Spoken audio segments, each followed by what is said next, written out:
L'avant-dernier sujet avec la participation citoyenne. Donc, on a demandé aux gens de nous dire, pensez-vous nécessaire que des citoyens s'impliquent dans les causes suivantes afin d'obtenir des changements significatifs? Bon, vous voyez, pour chaque cause, vous voyez des résultats assez élevés, que ce soit au Luxembourg ou dans les pays du Sud.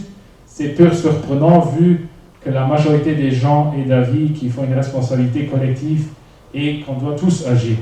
Donc, l'impact qu'un individu peut avoir est estimé à être très élevé, que ce soit pour le changement climatique, le maintien de la biodiversité, les droits humains ou l'égalité des genres. Ce qui est quand même intéressant, c'est que l'impact des individus est jugé encore pour les droits humains et l'égalité des genres plus important dans les pays du Sud qu'au Luxembourg. On estime que l'impact est peut-être moins important ou moins impactant pour ces deux sujets. Après, on avait une question sur est-ce que les gens ils souhaiteraient s'engager, et surtout ce qui nous intéresserait, c'est à côté de la motivation, c'était la question des freins. Pourquoi il n'y a pas plus de personnes qui s'engagent? Je crois que c'est une question qui touche un peu tout le monde dans la salle. Et c'est un peu le cliché qui sort.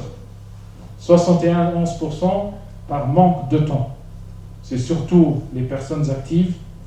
C'est surtout les personnes entre 16 et 44 ans, on parle de 8 sur 10 personnes entre 16 et 44 ans qui disent « j'ai pas assez de temps pour le faire ». Donc si on veut vraiment attaquer ces freins à l'implication, c'est surtout là où il faut agir. C'est là à trouver des solutions. Est-ce que c'est par des journées de congés compensatoires? Plusieurs, parce qu'actuellement je crois qu'on en a 5. Est-ce qu'il faudra plusieurs pour le bénévolat? Je ne sais pas. Mais c'est là où il y a le principal frein. Un manque d'information est facile à combler. Bon, manque de moyens financiers, c'est difficile un peu à interpréter, mais le frein principal reste le temps, reste l'engagement, et c'est là où il faudra essayer de trouver des solutions pour motiver plus de personnes à s'engager. Parce qu'il y en a aussi parmi notre échantillon, il y en avait aussi dans d'autres études qu'on a réalisées, il y en a qui sont intéressés de les faire, il y en a qui sont intéressés de s'engager, mais il faut pouvoir en fait leur offrir quelque chose.